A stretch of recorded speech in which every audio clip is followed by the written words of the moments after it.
Vamos abrir as Sagradas Escrituras? Eu vou pedir que vocês fiquem de pé e abram comigo para ler esse texto da Palavra de Deus, que se encontra na carta de Paulo aos Filipenses, no capítulo 1. Nós vamos ler os versículos 1 a 11. Filipenses, capítulo 1, 1 a 11. Diz aqui as Sagradas Escrituras: Paulo e Timóteo, servos de Cristo Jesus, a todos os santos em Cristo Jesus, inclusive bispos e diáconos que vivem em Filipos. Graça e paz a vós outros, da parte de Deus, nosso Pai, e do Senhor Jesus Cristo. Dou graças ao meu Deus por tudo que recordo de vós, fazendo sempre com alegria súplicas por todos vós. Em todas as minhas orações, pela vossa cooperação no Evangelho desde o primeiro dia até agora. Estou plenamente certo de que aquele que começou boa obra em vós há de completá-la até o dia de Cristo Jesus. Aliás, é justo que eu assim pense de todos vós, porque vos trago no coração, seja nas minhas algemas, seja na defesa e confirmação do Evangelho, pois todos sois participantes da graça comigo. Pois minha testemunha é Deus, da saudade que tenho de vós, na terna misericórdia de Cristo Jesus. E também faço esta oração, que o vosso amor aumente mais e mais em pleno conhecimento e toda a percepção, para provardes as coisas excelentes e serdes sinceros e inculpáveis para o dia de Cristo, cheios do fruto de justiça, o qual é mediante Jesus Cristo, para a glória e louvor de Deus. Senhor nosso Deus, graças te damos pelas Sagradas Escrituras que iluminam o nosso caminho. E pedimos agora, pela aplicação que vem do teu Santo Espírito, a aplicação das lições encontradas nesse texto, que somente o teu Santo Espírito consegue aplicar de maneira única e pessoal. Que todos nós saiamos daqui com estas lições que vêm do alto. Assim nós te pedimos no nome do Senhor Jesus Cristo. Amém. Podeis assentar, amados irmãos. Queridos, hoje nós vamos falar, baseado nesse texto que nós lemos, nós vamos falar desse nome estranho, né? Um nome meio esdrúxulo, que é parcerias coinônicas. Esse foi um nome que a gente usa, tem sido um nome que a gente usa para se referir ao tipo de parceria que o apóstolo Paulo está tratando aqui. Nós vamos ver ao longo dessa noite que ele não está falando de qualquer parceria. Mas eu entendo, eu acredito, eu creio que nós, Igreja Evangélica, Igreja do Senhor Jesus Cristo no século 21, nós precisamos continuar bebendo desse texto, entendendo as lições que se encontram aqui, para que a gente possa dar continuidade à grande comissão, à missão que foi nos dada ao Senhor Jesus Cristo. Atos 1:8 narra o passar do bastão do Senhor Jesus Cristo, que agora está prestes a ser assunto aos céus. Atos 1:9 mostra o nosso Senhor sendo levantado aos céus, e ele passa então as suas últimas palavras aos seus discípulos, e as suas últimas palavras tinham a ver com aquilo que ele deixaria como responsabilidade. O livro de Atos, ele narra a continuidade da obra do Senhor Jesus Cristo, agora através dos seus discípulos. É muito importante a gente perceber a diferença entre seguidores e discípulos. O Senhor Jesus Cristo nunca esteve preocupado com simples seguidores. Eu sei, hoje é moda, não é verdade? Mas o Senhor Jesus Cristo nunca esteve preocupado com simples seguidores. Ele sempre se preocupou em formar discípulos. Qual a diferença entre os dois? Seguidores, vamos dizer assim, todo discípulo é um seguidor, mas não necessariamente um seguidor é um discípulo. E o que marca o discípulo não é o gostar, não é o seguir, não é o atender cultos, igrejas, nem sequer conhecer a palavra de Deus. O que marca a vida de um discípulo é a obediência de dar continuidade ao trabalho do seu mestre. O que marca um discípulo de um simples seguidor, o que contrasta um discípulo com um simples seguidor, é o fato de que na vida desse discípulo ele vai dar continuidade àquilo que o Senhor Jesus Cristo começou. E hoje eu tenho a honra de encerrar esse mês, onde a Igreja Presbiteriana do Brasil, ela foca na obra missionária. E aqui eu preciso dizer algo para vocês. O mês de agosto é sim o mês de missões na IPB, mas isso não significa, está longe de significar que este seja o mês onde nós devemos fazer missão. Não tem como ser igreja sem realizar a nossa missão.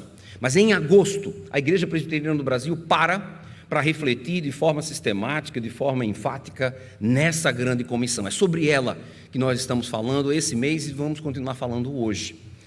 Há um texto lá de 1 Crônicas que tem sido usado por Deus na minha vida, no meu ministério, e eu quero compartilhar com vocês. 1 Crônicas 12, 32, diz que dos filhos de Issacar, conhecedores da época, para saberem o que Israel devia fazer, 200 chefes e todos os seus irmãos sob suas ordens. Deixa eu explicar o contexto aqui. Um exército está sendo mobilizado para lutar com Davi. E tribo após tribo, os versículos do 1 Crônicas 12, eles vão falando quantos milhares de guerreiros saíram de cada uma das tribos. Quando chega na tribo de Issacar, há uma grande diferença aqui. Os milhares se transformam em centenas. E ao invés de força, a ênfase desse versículo, apenas para a tribo de Issacar, é sobre sabedoria. É sobre conhecimento da época. Esse versículo fala sobre a necessidade de nós conhecermos as épocas para que possamos entender como devemos proceder. Da mesma maneira, hoje, no século 21, a igreja do Senhor Jesus Cristo precisa de crentes no Senhor Jesus Cristo como aqueles da tribo de Issacar, que possam olhar, por exemplo, para o mundo e entender como a igreja deve proceder, porque a obra está longe de ser concluída. Nesse mapinha é apenas uma amostra de como a gente pode pesquisar e entender. Nós vemos em azul o mundo cristão, e aí nós estamos incluindo todas as tradições. Mas nós temos em verde o mundo islâmico. Quanto mais escura a cor, maior o percentual desses seguidores dessas religiões, tá? Então a gente tem o mundo hindu em verde, o mundo islâmico em verde, o mundo hindu em laranja. Nós vamos ter aí o budismo e o ateísmo ali no caso da China. Nós estamos falando, gente, de 3 bilhões, e esse número está todo dia se desatualizando, na verdade, 3 bilhões de pessoas no mundo sem ainda um completo, decente, relevante acesso ao Evangelho. É difícil, eu sei, muitas vezes para alguém no Brasil poder conceber a ideia de que alguém no mundo hoje não tem acesso ao Evangelho, às boas novas do Senhor Jesus Cristo. Acreditem, nós encontramos com algumas delas. Isso é uma realidade, infelizmente, para boa parte da população mundial. Nós estamos falando de 1 em cada 4 habitantes do globo não terem acesso direto, relevante ao Evangelho, às boas novas do Senhor Jesus Cristo. Portanto, o que é que nós estamos vendo, o que é que nós estamos observando? O que nós estamos observando, se a gente fosse olhar para esse mapinha, o que a gente observa é que aqui está, o que é que ficou? O que é que ficou ainda para ser alcançado? E observe como o mundo cristão, graças a Deus, ele geograficamente, ele engloba essa região aí, colorida, região não azul. E o fato é que quando a gente olha para essa região, o que a gente encontra são os países de mais perseguição, são os países mais pobres, são os países de mais difícil acesso. O que é que eu quero dizer com isso? Eu quero dizer com isso que nós estamos entrando agora num momento, e nós estamos entrando porque eu estou falando para a igreja brasileira, nós estamos entrando num momento da história da salvação, onde as barreiras elas são adicionadas, as barreiras vão se tornando cada vez mais complexas. E essas barreiras cada vez mais complexas não podem ser motivos de desânimo, muito pelo contrário. Precisamos estar olhando para essas barreiras e olhando para o nosso Senhor e entendendo como nós podemos estar passando por cima delas. E é aí onde parcerias como estas, que eu estou chamando de parcerias coinônicas, elas serão cruciais para que a gente atinja aquilo que ainda falta. Gente, de onde eu estou tirando esse termo? Eu tiro esse termo desse versículo, desse conjunto de versículos, mas especificamente da palavra em grego que é usada para cooperação na tradução do versículo 5. O apóstolo Paulo, ele usa para essa cooperação traduzida no português, ele usa a palavra koinonia. E a gente sabe que koinonia normalmente, ela é utilizada para descrever comunhão. E a gente vai estudar um pouquinho mais da frente a respeito do que eu quero dizer com parceria koinônica. Mas quero que você entenda o contexto, porque Paulo não está em qualquer lugar, Paulo não está vivendo qualquer momento. A igreja de Filipos, ela foi fundada lá na metade do primeiro século, entre 50 e 52.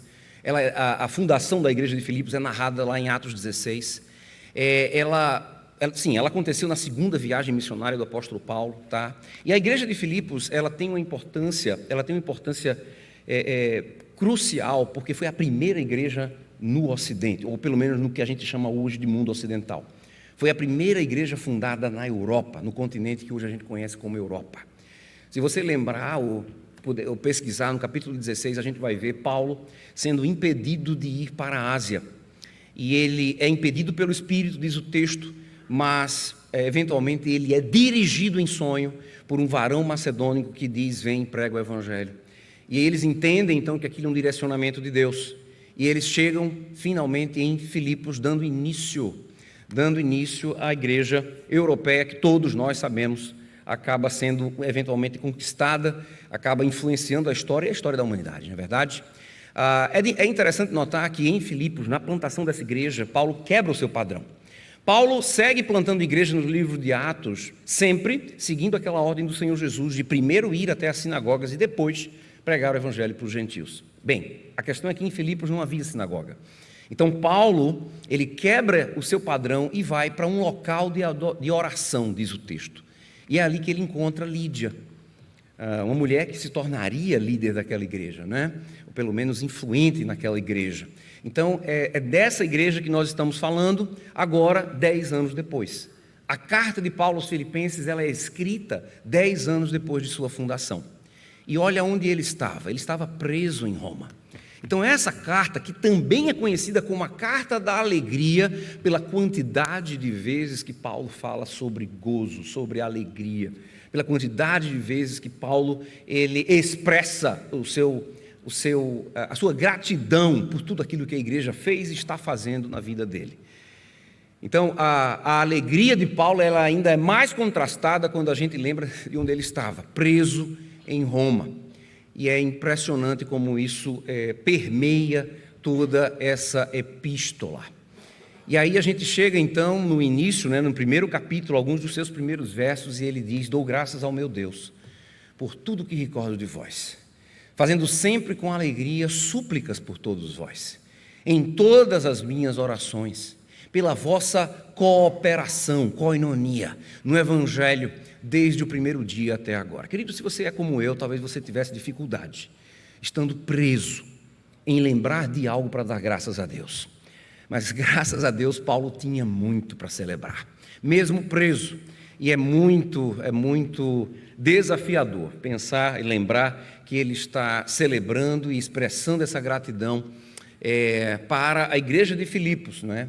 E koinonia, de uma maneira koinônica, expressando através dessa palavra que quer dizer fraternidade, que traz a ideia de comunidade, comunhão, e traz a ideia de associação. Então eu quero chamar a atenção de vocês que quando a gente lê o versículo 5 do primeiro capítulo de Filipenses, a gente precisa lembrar que essa não é qualquer cooperação. E nós sim precisamos desse tipo de parceria. Vamos dar uma lida lá em Filipenses 4, 10 a 20, para entender um pouquinho mais sobre os elementos dessa parceria koinônica. Filipenses 4, 10 a 20. Aqui o apóstolo Paulo, gente, inspirado pelo Espírito Santo de Deus, ele escreveu: alegrei-me sobremaneira no Senhor, porque agora, uma vez mais, renovastes a meu favor o vosso cuidado, o qual também já tinhais antes, mas vos faltava oportunidade. Digo isto não por causa da pobreza, porque aprendi a viver contente em toda e qualquer situação. Tanto sei estar humilhado, como também ser honrado. De tudo e em todas as circunstâncias já tenho experiência, tanto de fartura como de fome, assim de abundância como de escassez. Tudo posso naquele que me fortalece. Todavia, fizeste bem associando-vos na minha tribulação. E sabeis também vós, ó Filipenses, que no início do Evangelho, quando parti da Macedônia, nenhuma igreja se associou comigo no tocante a dar e receber, senão unicamente vós outros. Porque até para Tessalônica mandastes, não somente uma vez, mas duas, o bastante para as minhas necessidades. Não que eu procure o donativo, mas o que realmente me interessa é o fruto que aumente o vosso crédito. Recebi tudo e tenho abundância. Estou suprido. Desde que Epafrodito me passou às mãos o que me veio de vossa parte como aroma suave, como sacrifício aceitável e aprazível a Deus. E o meu Deus, segundo a sua riqueza em glória, há de suprir em Cristo Jesus cada uma de vossas necessidades. Ora, a nosso Deus e Pai seja a glória pelos séculos dos séculos. Amém. Há tanto a entender, há tanto a aprender daqui. Mas eu quero que você perceba, meus queridos, que quando Paulo fala a respeito dessa parceria, ele não está falando de dinheiro somente, muito pelo contrário. Dinheiro aqui era o que havia talvez de mais barato na mesa. Ele está falando de alguns elementos muito mais caros. Ele está falando do envolvimento, por exemplo. O contexto trata do fato de que a igreja ela enviou um dos seus membros, Epafrodito, para ajudar Paulo naquele momento de problema, né? Naquele momento de cárcere. E Epafrodito abençoou a vida de Paulo. Claro, Epafrodito era a mão esticada da igreja de Filipenses. E ali eles estiveram, e mesmo à distância, conseguiram se envolver na vida do apóstolo, na vida do missionário preso, de tal maneira que promoveu e que provocou tanta alegria na vida do nosso irmão. Comunicação. Observe que a distância entre a igreja e o seu enviado, a igreja e o seu parceiro, não impediu que essa igreja buscasse maneiras de abençoar. Então, Epafrodito também é usado como canal de comunicação, além de ser um canal de bênção, é um canal de comunicação entre enviados e enviadores. Mas também ela tem a ver com agentes missionários. Epafrodito é um agente missionário. Estou falando aqui de pessoas que não estão na ponta da lança, ali na batalha, no front, mas elas agem, elas atuam, elas servem, elas ministram de uma maneira a servir aqueles que estão. E podem servir de tal maneira que aqueles que estão no front, eles conseguem prestar um serviço e conseguem trabalhar, ministrar de uma maneira que certamente não conseguiriam se não fosse aquela retaguarda. Estou falando aqui da retaguarda que a igreja ela pode prover para os seus missionários. As Forças Armadas elas têm um conceito militar muito interessante sobre retaguarda. Eu já vi uma definição de retaguarda nas Forças Armadas que diz que retaguarda é tudo o que o soldado precisa receber para que não tire os olhos do fronte. E eu digo para vocês, tendo estado no fronte, esse deve ser o mesmo conceito que a gente pode dar para a retaguarda missionária. Então, quando o missionário Ronaldo Lidório, há muito tempo atrás, disse, e eu demorei para entender o que ele queria dizer com isso, ele disse: o bom missionário é o missionário contente. E por contente ele estava falando sobre a provisão. É quando a gente não tem preocupação no que relação ao que deixamos, ou aqueles que deixamos, que a gente pode focar no ministério onde nós estamos engajados. E Paulo podia, mesmo preso, fazer isso porque a igreja de Filipos tratava do maneiro que tratava. Outro texto dessa mesma epístola, que vai nos dar aí mais luz a respeito dessas parcerias. E estou persuadido no Senhor de que também eu mesmo brevemente irei. Julguei, todavia, necessário mandar até vós Epafrodito, por um lado meu irmão cooperador e companheiro de lutas, e por outro vosso mensageiro e vosso auxiliar nas minhas necessidades. Paulo tinha, claro, vontade e desejo de ir visitar novamente aquela igreja, a igreja que ele plantou, mas por enquanto ele estava impedido de fazer isso. Provavelmente ele não conseguiu visitar aquela igreja, e ele envia Epafrodito de volta, mas contando, né, e falando a respeito de quanto ele tinha os abençoado. Deixa-me dar um exemplo do que seria esse tipo de parceria, o que seria esse tipo de parceria hoje, no nosso momento atual. Esse é um casal de australianos que há mais ou menos uns 10 anos atrás nós tivemos contato com eles, porque nós tínhamos uma missionária brasileira que nós estávamos enviando, e nós estávamos enviando para Papua. Ela está lá ainda hoje, graças a Deus, trabalhando na tradução de uma das 50 línguas de Papua, ainda necessitando da palavra de Deus, das Sagradas Escrituras. Mas naquela época, aquela missionária não sabia inglês. E, gente, nós não vamos aprender. Essa é uma realidade do missionário brasileiro. Eu acredito no missionário brasileiro, eu acredito no missionário latino-americano. Tenho muitas razões para isso. Mas nós temos alguns desafios a vencer. Um deles é a língua. Nós não vamos aprender as línguas que faltam, as línguas dos lugares onde o Senhor Jesus Cristo ainda precisa ser proclamado, nós não vamos aprender do português, com raríssimas exceções. Nós precisamos do inglês para aprender a língua, nós precisamos do inglês para se locomover, por questões logísticas, para comunhão. No caso da Pioneers, nós precisamos de inglês para poder receber as bênçãos que a agência pode dar em equipes multiculturais. Então, nós tínhamos essa missionária e esse casal, ele surge através de um contato nosso, é um casal australiano. Os dois aposentados, ela, professora de inglês, ouviu falar a respeito dessa necessidade. E aí ela resolveu receber essa nossa irmã brasileira por um ano para poder desenvolver o inglês dela. A experiência foi muito bem sucedida, graças a Deus. Alguns anos depois, eles vieram nos visitar, ensinaram aqui em Recife, um piloto. A gente já tinha voltado, em 2018 por aí, vieram para cá, ensinaram um piloto, acho que alguns de vocês, né, Cris, estavam lá nesse curso aí, exatamente, Ana Paula, Aninha também. Então a gente pode lembrar daquele piloto. E aí o que foi que aconteceu? Eles vieram e aqui eles se encantaram. Eles se encantaram com a igreja brasileira, se encantaram com esse fervor do brasileiro e de vários desses brasileiros querendo ir para campos missionários, mas sem saber inglês. E antes mesmo de sair daqui, eles decidiram fazer algo que me encantou e me encanta até hoje. Eles decidiram agora não mais recebê-los na sua casa, propriamente dito, mas construir na sua propriedade esse apartamentozinho aí, só para famílias de brasileiros que precisem do inglês. Então, perderam a sua área de quintal para construir esse apartamento que hoje tem recebido famílias de brasileiros, e eles continuam no seu trabalho, abençoando a igreja brasileira a enviar os nossos obreiros para alguns desses países. Estamos falando aqui de Papua, mas de lá para cá já abençoaram a Malásia, já abençoaram o Afeganistão, e se Deus quiser continuarão abençoando muitos outros. Estou falando aqui de pessoas, gente, que assim como a igreja de Filipenses, tem muito mais do que dinheiro, tem muito mais para dar, e que podem, que devem estar se envolvendo com a obra missionária. Esse é um exemplo de parceria coinônica.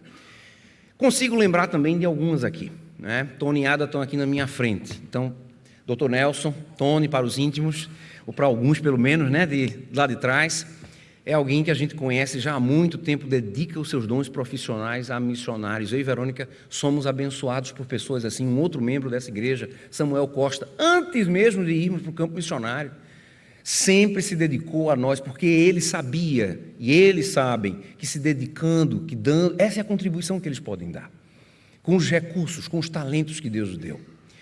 Meus irmãos, eu posso aqui falar, e poderia aqui estar falando de alguns exemplos, mas eu fico pensando quantas outras parcerias coinônicas podem sair de uma igreja tão bem dotada como essa, de tantos dons, de tantos talentos, gente jovem, gente capacitada, profissionais, que podem e devem estar sendo usados por Deus para nós darmos continuidade à grande comissão. E aí eu quero ir um pouquinho mais longe, e quero aqui falar para vocês sobre como essas parcerias elas devem ser desenvolvidas. Em primeiro lugar, fundamentadas na identidade em Cristo. Se você voltar lá para o começo do Filipenses, eu acho muito interessante como Paulo, né, em Filipenses 1 e 2, ele vai começar, e ele começa as suas epístolas, ele começa as suas cartas, primeiro identificando, ou melhor, expressando de onde e como ele se identifica. Então, os 2 primeiros versículos de Filipenses 1 vai mostrar o Paulo escrevendo: Paulo e Timóteo, servos de Cristo Jesus, a todos os santos em Cristo Jesus, inclusive bispos e diáconos que vivem em Filipos, graça e paz a vós outros, da parte de Deus, nosso Pai, e do Senhor Jesus Cristo. É interessante percebê-lo, em primeiro lugar, falando a respeito de ser o seu servo do Senhor Jesus Cristo. Servo é alguém que reconhece a vontade de outro como mais importante na sua própria vida. Como eu disse para vocês, o Senhor Jesus Cristo nunca se preocupou em ter seguidores. A preocupação de Cristo era com discípulos, e ele nunca escondeu isso de ninguém. Aí está esse texto no Mar da Galileia que mostra o Senhor Jesus chegando, né?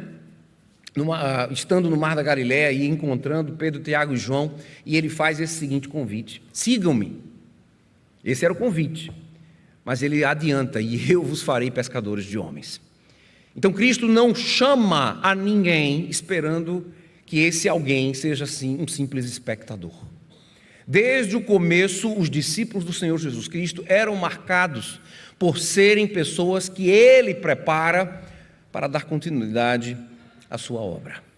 Então a identidade de Paulo como servo do Senhor Jesus Cristo, ela nos ensina isso. Então Mateus 4, perceba, o Senhor Jesus ele faz aquele convite seguido, né? Seguido daquela profecia ou daquela promessa, e aí nós estamos em Mateus 28, quando agora a história é outra. Agora ele já tinha preparado aqueles discípulos e ele já pode dar àqueles discípulos que ele preparou esse mandamento, a grande comissão.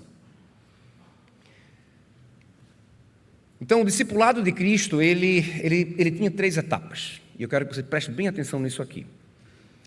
Porque a ideia é que nós possamos reproduzir essas etapas com os nossos discípulos. Sermos discipulados assim, quero crer, e também discipular dessa maneira. Em primeiro lugar, Cristo, ele executava e permitia que os seus discípulos assistissem. Então, eles aprendiam, por exemplo.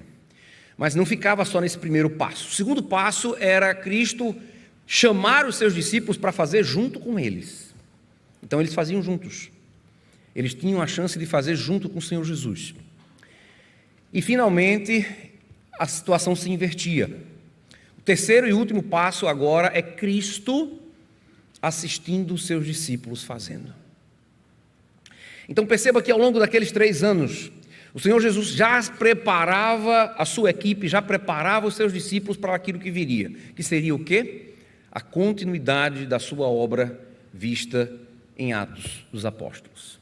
Então ele foi devagarzinho preparando, não é? E estes são os servos, graças a Deus, que deram continuidade. E Paulo se identifica como um deles.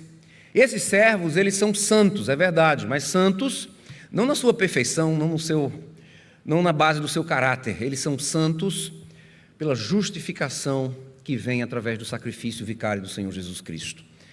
E essa certeza de que o sacrifício de Cristo é suficiente, essa certeza dava a Paulo, e eu quero crer, dá a todos nós, a certeza de caminharmos em frente, entendendo que nós não estamos sozinhos e que além de servos nós também somos santificados pelo sacrifício, pela fé no sacrifício do Senhor Jesus Cristo. E esse sacrifício ele nos dá a honra de sermos chamados filhos do Deus vivo. Então nós estamos aqui falando sobre servos, sobre santos, mas também sobre filhos. E olha o que Paulo vai tratar a respeito de filhos, de descendência e herança lá em Gálatas 3. Pois todos vós, filhos de Deus, mediante a fé em Cristo Jesus, porque todos quantos fostes batizados em Cristo, de Cristo vos revestistes.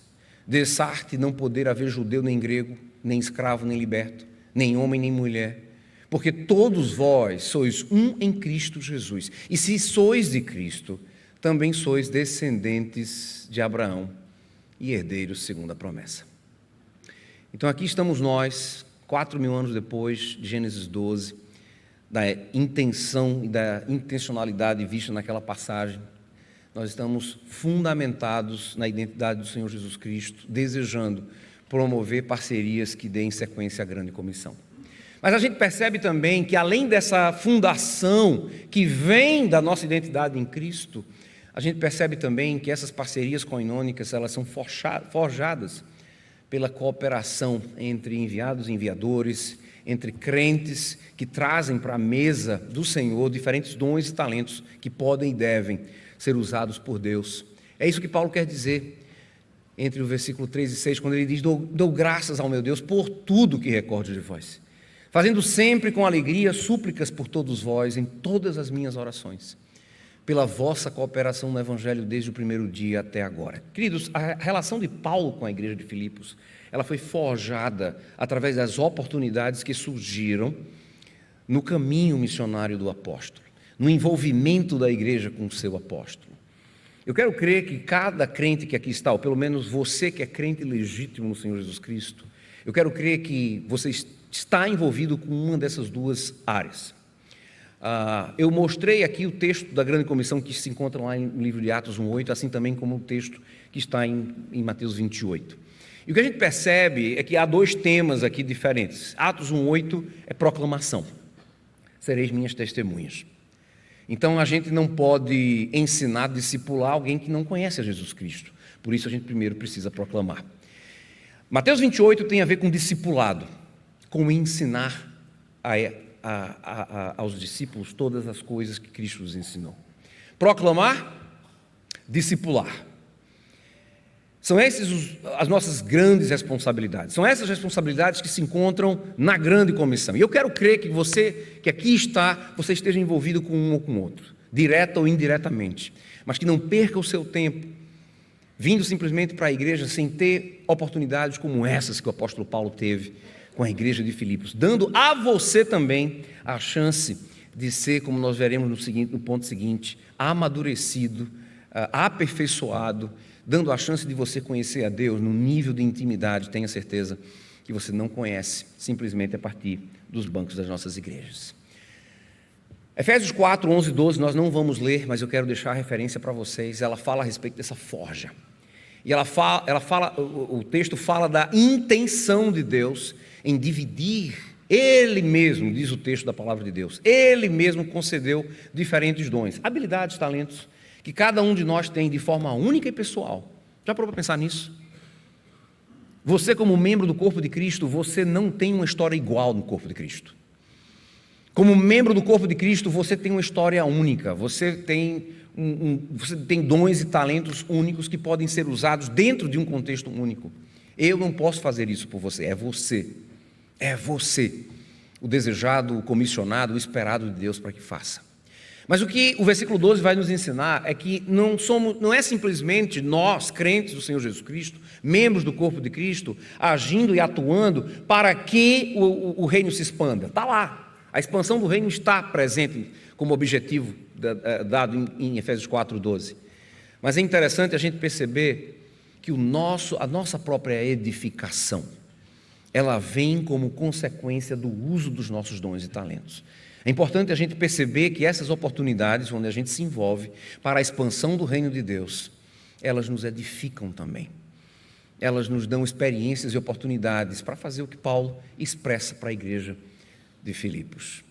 Estou plenamente certo de que aquele que começou boa obra em vós há de completá-la até o dia de Cristo Jesus. Disse o apóstolo preso para aquela sua igreja querida. E por fim, elas são fomentadas, amados, ao longo da missão.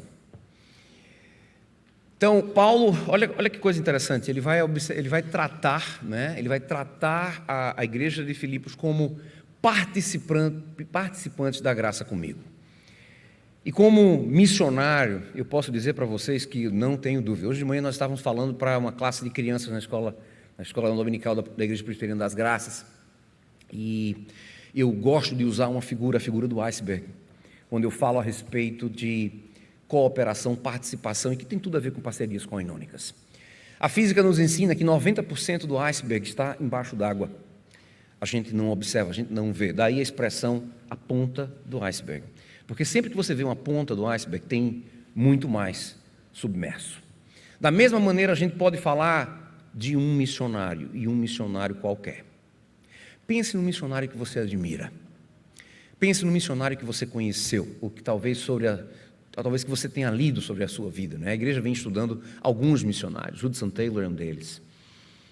Eu posso garantir para você que nenhum desses missionários chegou onde chegou, impactou o que eles impactaram, a quem eles impactaram, sem um enorme exército de crentes no Senhor Jesus Cristo na sua retaguarda, intercedendo, cobrindo, em parceria, participando da graça com cada um deles. Queridos, os últimos limites a serem alcançados pelo Evangelho do Senhor Jesus Cristo vai exigir cada vez mais parcerias mais intensas, mais intencionais. Por exemplo, isso já era verdade há 20 anos atrás, quando eu saí daqui. Eu saí de Recife como engenheiro mecânico. E ao longo do meu processo de formação teológica, eu pude entender que Deus já vinha me formando para atuar no campo missionário há muito mais tempo do que a identificação do meu chamado. Então, por exemplo, eu não sabia que a minha formação em engenharia seria fundamental, e como foi, para que eu tivesse acesso a países muçulmanos. Países que não permitem pastores e missionários de carteirinha simplesmente entrar. Aquilo já era verdade 30 anos atrás e continua sendo cada vez mais verdadeiro. Nós vamos precisar mudar o perfil do nosso missionário. As novas fronteiras globais, elas vão exigir que nós estejamos treinando testemunhas transculturais do Senhor Jesus Cristo, que possam ir como profissionais. Nós estamos fazendo isso. Acabamos de enviar 2 fisioterapeutas para a Austrália, uma querendo ir trabalhar com iemenitas na Malásia, uma outra querendo chegar até o Camboja. Mas como eu falei para vocês antes, elas precisam do inglês, é verdade, mas elas precisam também de uma série de habilidades que, se Deus quiser, parcerias coinônicas que nós temos hoje na Austrália, estou falando de outras pessoas, não mais de Kingsley Lynn, eles vão poder nos ajudar. A contar um exemplo aqui para vocês. Hoje nós temos uma realidade que é a seguinte, acredite se quiser, aquilo que talvez fosse o mais difícil, ou seja, encontrar pessoas desejosas, prontas para deixar família, país, cultura e ir servir ao Senhor Jesus Cristo nos confins da terra. Talvez aquilo que esperássemos fosse o mais difícil, isso nós temos. O Senhor está agindo na igreja brasileira. Não se passa uma semana sem que eu receba uma mensagem, sem que eu receba um contato interessado em servir o Senhor Jesus Cristo entre povos não alcançados. O que nós temos tido dificuldades é em encontrar uma retaguarda que cubra essas pessoas. Então nós temos, por exemplo, o caso de uma fisioterapeuta que já se prepara há quase uma década para trabalhar com iemenitas. E há uma década que eu passei boa parte dessa década tentando convencê-la a mudar de ideia, porque o Iêmen está em guerra civil, e está em guerra civil já há algumas décadas, pela última década, nós tivemos que evacuar as equipes da Pioneiros que nós tínhamos lá. E ela insistiu, continuou em frente, e o fato é que apareceu uma equipe, inclusive liderada por brasileiros, que hoje trabalha com iemenitas em diáspora, em Kuala Lumpur, na Malásia. E foi lindo perceber isso. Eu costumo dizer na minha equipe que eu amo quando Deus me dá uma rasteira. Então ele já sabia, né? Ele já sabia, algo que a minha visão não conseguia perceber. Mas o que foi que aconteceu recentemente? Bem, ela terminou o curso, acho que antes da pandemia, ou talvez no primeiro ano da pandemia, e o fato é que ela não tinha sustento necessário para ir. Ela não podia simplesmente sair do Brasil, porque não saía dos 30%, 40% do orçamento que ela precisava. Ano passado, numa reunião internacional da Pioneiros, eu encontrei irmãos australianos que me falaram, sabe de quê? Essa irmã, ela tinha feito cursos, ela fez cursos na área de futebol, como técnica de futebol. E foi que eu descobri. Nós temos hoje em Sydney uma das nossas escolas que trabalha com futebol como ferramenta de evangelização para refugiados, para filhos de refugiados e imigrantes. E o mais interessante é que ela, participando daquela escola, ela vai poder também receber. Então, finalmente, nós vimos uma maneira, através dessa parceria coinônica, de poder enviar essa testemunha transcultural brasileira para, pelo menos, começar o processo. Não sei o que nos espera, não sei o que há espera, não sei onde ela vai bater. Mas o fato é que parcerias como essa vão nos ajudando a desenvolver a nossa missão, não é? Nos dão a chance de aplicar aquilo que a gente conhece. Nos dão a chance de não nos tornarmos obesos teológicos, não é verdade? Conhecedores da palavra como ninguém, talvez, mas péssimos aplicantes, péssimos aprendizes, né, do caminho. E a gente, então, termina observando, pensando e entendendo que o apóstolo Paulo, ao longo da sua carta aos Filipenses, ele vai descrever algumas lições que até hoje são fundamentais e podem ser estratégicas para que a gente dê continuidade. Queridos, não terminemos o mês de missões na IPB sem refletir acerca da tarefa inacabada, sem perceber que ainda tem muito o que fazer. Calvino dizia que, diferentemente da chuva, o evangelho ele não cai do céu. Ele precisa ser encarnado na vida de crentes do Senhor Jesus Cristo, que possam levar de um canto ao outro, de uma igreja até um país desconhecido, até uma região que não conhece o Senhor Jesus. Levar as boas novas, para que haja pelo menos a esperança de ouvir o evangelho. Hoje no Brasil nós temos um luxo, o luxo de dizer não ao Senhor Jesus. Por que eu chamo de luxo? Eu chamo de luxo porque dizer não a Cristo pressupõe ter ouvido as boas novas do Evangelho. Infelizmente, nós não podemos falar disso em todo lugar do mundo hoje. Portanto, precisamos estar desenvolvendo essas parcerias que possam nos ajudar a terminar a obra que foi começada 2000 anos atrás. Amém?